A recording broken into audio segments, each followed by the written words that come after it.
지난 주말 정치권은 이재명 대표의 1심 판결 이후 향후 전국 시나리오에 모든 관심이 집중됐습니다. 먼저 민주당은 당 차원에서 대대적인 엄호에 나섰는데요. 신명계 좌장 정성호 의원은 판사가 유죄의 예단을 갖고 있지 않나라며 애둘러 판결을 비판했습니다. 들어보시죠. 뭐 정치 판결이라기보다는 판사가 유죄의 예단을 갖고 있었지 않았나라고 하는 그 추측을 좀 해봅니다. 판결에 대해서는 판결 자체를 부인할 수 없는 거 아니겠습니까? 그다음에 저는 뭐 아무리 국민의 눈높이나 일반 상식과 좀 거리가 있는 판결이라고 하더라도 판결은 판결이기 때문에 좀 존중해야 된다고 보고 있습니다. 다만 그에 대한 비판은 가능한 거거든요. 다만 뭐 일부 당원들이 좀 과한 말들 또 판사에 대한 어떤 비난 이런 것들은 좀 부적절하다고 보고 있습니다. 그렇기 때문에 뭐 다중 집회에서 여러 가지 감정적 의견이 나오는 것, 그걸 어떻게 판사에 대한 겁박이라 볼 수 있고, 저는 대한민국의 판사들이 그걸 겁박으로 생각하지는 않는다고 보고 있습니다. 서초동 법원 앞에 가면 이런 건 일상적인 일들이거든요.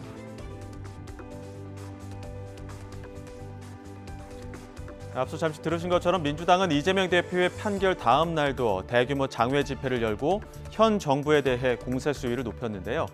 특히 이재명 대표는 이 자리에서 펄펄 살아서 인사드린다, 결코 죽지 않는다고 강조했습니다. 하지만 이를 바라보는 여당은 심판에 항의하다 안 되니 관중에 호소하는 격이라고 비판했는데요. 들어보겠습니다. 그러니까 민주당에서는 지금 뭐 당초로 뭉친다, 뭐 얼마 안 됐으니까 이제 그럴 수는 있는데 좀 다른 대책을 생각해야 될 거예요. 그 토요일 집회에서도 보면 이재명 대표가 거의 뭐 자기 죽지 않는다는 말까지 했어요. 그런 거 보면은 지금 굉장히 불안한 상황인 걸로 보이고, 여러 가지로 봤을 때 그런 거 있잖아요. 우리 스포츠 경기 보면은 심판한테만 항의하다 보면은 그게 잘 안 되면 이제 관중한테 호소를 한단 말이에요. 지금 딱 그거예요. 심판이 내 마음에 잘못했어요 이런 식으로. 그러니까 뭐 안 해주니까 자꾸 네. 관중 보고 막 그렇게 해달라고 하는데 결국은 어떻게 됩니까? 심판이 해요. 그냥 자기 할 일을 한단 말이에요. 지금 그런 상황이니까 민주당이 이번 주에 또 저는 그 장애 집회가 걱정돼서 그래요. 자꾸만 그런 식으로 비제도권 그런 방법, 그런 시스템 밖의 어떤 상황을 자꾸 연출하는 건 도움이 되지 않는다고 생각합니다. 한편 야권에서는 이재명 대표의 유죄 선고 후 대안을 찾아야 한다는 목소리가 나오기 시작했습니다. 특히 김부겸, 김동연, 김경수, 이른바 삼김의 행보에 관심이 쏠렸죠. 하지만 민주당에서 제3지대로 옮긴 개혁신당 조응천 총괄특보단장은 이미 민주당의 토양 자체가 변했다며 비명계보다는 친명 중 다른 누군가가 대안이 될 거라고 예측했습니다. 저는 이렇게 봅니다. 토양 자체가 완전히 변했다, 오염됐다.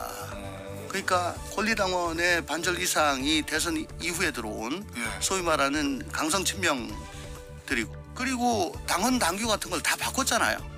당원 민주주의 한다면서 어쨌든 강성 당원들의 의지대로 뜻대로 가게 지금 그렇게 만들어 놨잖아요. 그러면 지금 앵커께서 말씀하신 그런 불온한 상황이 오더라도 그 당에서 보기에는 민주당 입장에서 뭐 그럴 일은 없다고 하는데, 이재명의 점 하나 찍은 사람이 올라가지 뭐 지금 말씀하신 상김이나 뭐 이런 사람들은 아예 애초에 그 고려 대상이 아닐 거라고 좀. 누가 있을까요? 그럼 그 뭐 옆에 열심히 하시는 분들 있잖아요.